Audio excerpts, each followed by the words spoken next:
ওম শান্তি 25 ছেপ্টেম্বৰ 2024 সাকাৰ মহাবাক্যৰ সম্পূৰ্ণ সাৰ কথা। মৰমৰ সন্তানসকল, বেহদৰ জলপানী ল'বলৈ হ'লে অভ্যাস কৰা যাতে একমাত্ৰ পিতাৰ বাহিৰে অন্য কোনো স্মৃতিলৈ নাহে। প্ৰশ্ন: পিতাৰ হোৱাৰ পাছতো যদি আনন্দিত হৈ নাথাকে তেন্তে তাৰ কাৰণ কি? উত্তৰ: 1. বুদ্ধিত সম্পূৰ্ণ জ্ঞান নাথাকে। 2. পিতাক যথাৰ্থ ৰীতিৰে স্মৰণ নকৰে।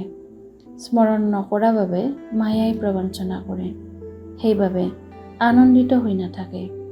তোমালোক সন্তানসকলৰ বুদ্ধিত যাতে এইটো নিচা থাকে যে পিতাই আমাক বিশ্বৰ মালিক কৰি তোলে, তেতিয়া সদায় আনন্দ উল্লাস থাকিব।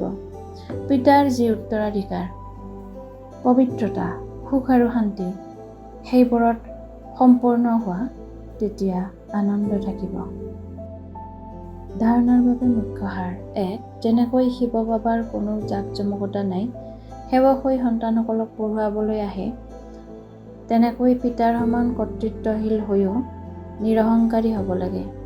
পবিত্ৰ হৈ আনকো পবিত্ৰ কৰি তোলাৰ সেৱা কৰিব লাগে। 2. বিনাশৰ সময়ত ঈশ্বৰীয় লটাৰী ল'বলৈ হ'লে প্ৰীতি বুদ্ধিৰ হৈ স্মৃতিত থকা বা দৈৱী গুণ ধাৰণ কৰাৰ প্ৰতিযোগিতা কৰিব লাগে। বৰদান: শুদ্ধ সংকল্পৰ আবেষ্টনীৰ দ্বাৰা সুৰক্ষাৰ অনুভৱ কৰোঁতা আৰু কৰাওঁতা শক্তিশালী আত্মা হোৱা। শক্তিশালী আত্মা সেইজন যিয়ে দৃঢ়তাৰ শক্তিৰে ছেকেণ্ডতকৈও কম সময়ত ব্যৰ্থ সমাপ্ত কৰি দিয়ে। শুদ্ধ সংকল্পৰ শক্তিক চিনি লোৱা। এটা শুদ্ধ বা শক্তিশালী সংকল্পই বহুত চমৎকাৰ কৰিব পাৰে। কেৱল যিকোনো দৃঢ় সংকল্প কৰা, তেন্তে দৃঢ়তাই সফলতা আনিব। সকলোৰে বাবে শুদ্ধ সংকল্পৰ বান্ধন আবেষ্টনী এনেকৈ গঢ়ি তোলা যাতে কোনোবা অলপ দুৰ্বল হ'লেও তেওঁৰ বাবেও এই আবেষ্টনী এক ছত্ৰছায়া হৈ যাওক, সুৰক্ষাৰ সাধন বা দুৰ্গ হৈ যাওক। শ্লোগান: সকলোতকৈ শ্ৰেষ্ঠ ভাগ্য তেওঁৰ, যিয়ে প্ৰত্যক্ষ ৰূপত ভগৱানৰ দ্বাৰা প্ৰতিপালন, পঢ়া-শুনা আৰু শ্ৰেষ্ঠ জীৱনৰ শ্ৰীমত প্ৰাপ্ত কৰে। ইচ্ছামাত্ৰ অবিদ্যা স্থিতিৰ অনুভৱ কৰিবলৈ আৰু কৰাবলৈ আজিৰ অব্যক্ত সংকেত।